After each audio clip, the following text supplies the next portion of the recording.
Bad pussy. Big batty boy coach. Would have cut your throat now. Pussy. Seeing how you start the Bumba blood clot match. Seeing so Bumba blood. Bad man.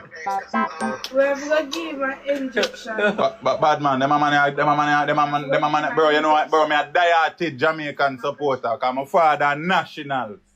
My father a one of the greatest midfielder I'll never see. Go Google that now.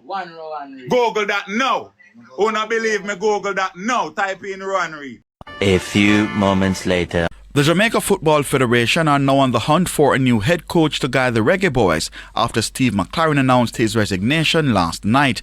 The 64-year-old Englishman made the revelation to the media immediately after the team's 0-0 draw in the last CONCACAF World Cup qualifier against Curaçao at the National Stadium.